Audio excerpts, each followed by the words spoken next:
Of course, we all know that Space Time Smackdown is gonna release in 2 days, but some people couldn't wait, so some cards got leaked, and there is some very interesting stuff. So let's have a look at it. First, let's look at this Bidoof.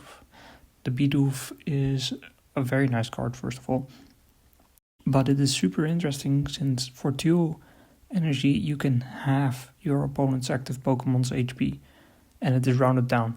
So this could be a very, very powerful basic Pokemon. So it could be very good against some very heavy HP Pokemon like Gyarados EX. The next card is the Cynthia, which had already been revealed in the official trailer as a full art. This is the regular version, so nothing new here. The next card is Cyrus. It says switch in one of your opponent's benched Pokemon that has damage on it to the active spot. So basically this is Sabrina, but in my opinion a little bit worse than actual Sabrina, because you can only choose damaged Pokemon. But maybe you can run both Cyrus and Sabrina in order to get more chance of actually being able to switch out Pokemon. Next up is the Darkrai. It only has 1 ability, 3 energy. Your opponent's active Pokemon is now asleep. It's really basic, deals 60 damage, 110 HP. Not much to say there. The one after is Gallade. So this is the other evolution for Kirlia. It has 1 ability, 2 energy. This attack does 20 more damage for each energy attached to your opponent's active Pokemon. So it's basically the same kind of card as the Alakazam EX. Then we have the Infernape, which is kinda insane. It deals 140 damage, but you do discard all your energies, though you only need 2 energies to attack with this attack, so it seems pretty good to me. Anyways, next, the Giant Cape. The Pokemon this card is attached to gets 20 plus HP. So these are Pokemon tools, you can attach them to Pokemon and they do some special ability.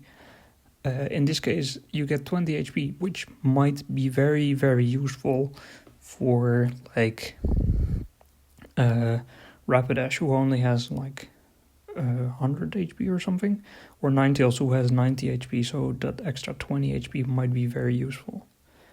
Next we have Gibble and Gabite. The most interesting thing here is that you have to have double energies, so the fighting energy and the water energy, in order to actually play these cards. Same for the Garchomp, which is its evolution. This does have a ability which says you must discard a card from your hand in order to use this ability. Once during your turn you may draw a card. I don't think it's very good, but maybe it can find some play. It just sounds very useless that you have to actually discard a card in order to gain a card, but okay. Next is another Pokemon tool. It says at the end of each turn, if the Pokemon this card is attached to is affected by any special conditions, it recovers from all of them and discards this card. So if you play against any Pokemon that puts yours to sleep or something, this Loomberry gets rid of that effect. Might be useful, but I don't know how much play this card will get. Doesn't sound too useful to me. Next is the Magnezone, 140 HP. Pretty big boy here. Discard a energy from this Pokemon and then you deal 110 damage. It's a lot, but you do discard 1 energy.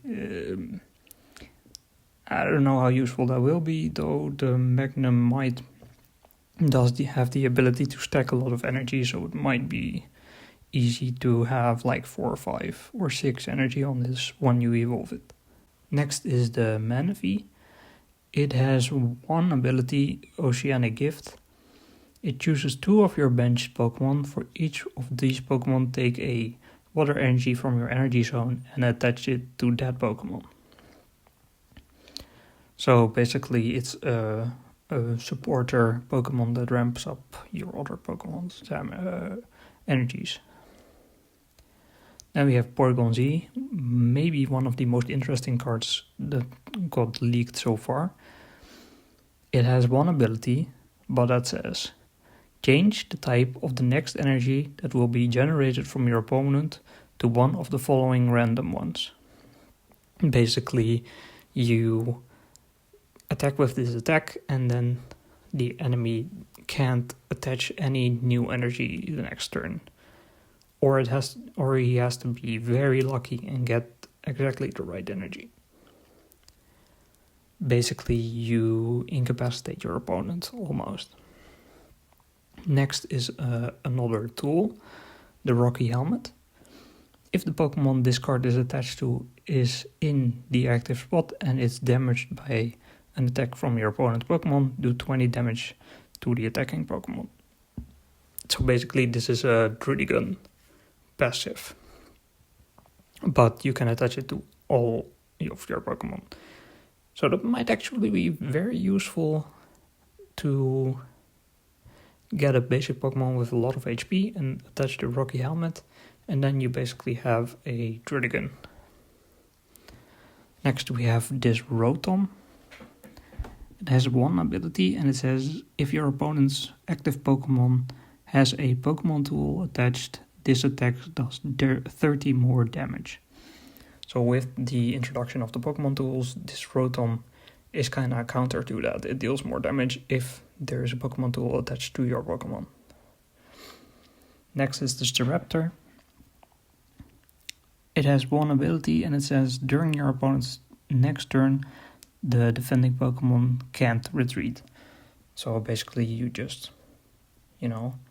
have the opponent's Pokemon be stuck in the active spot until it either dies or it kills your Staraptor. Next we have Volkner, one of the new trainers. It says, choose one of your Electivire or Luxray, attach 2 electric energy from your discard pile to that Pokemon. So this only works if there is energies in your discard pile. So you have to keep an eye out for that and not just use it randomly. Next we have the Weavile, which has Scratchy Nails. If your opponent's active Pokemon has damage on it, this attack does 40 more damage. So basically, if you want to finish off Pokemon with a single attack, then this one might be very handy.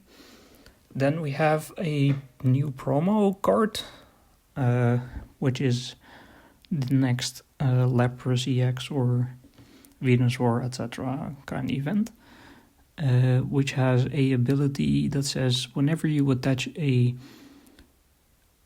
psychic energy from your energy zone to this Pokemon, heal 20 damage for this Pokemon.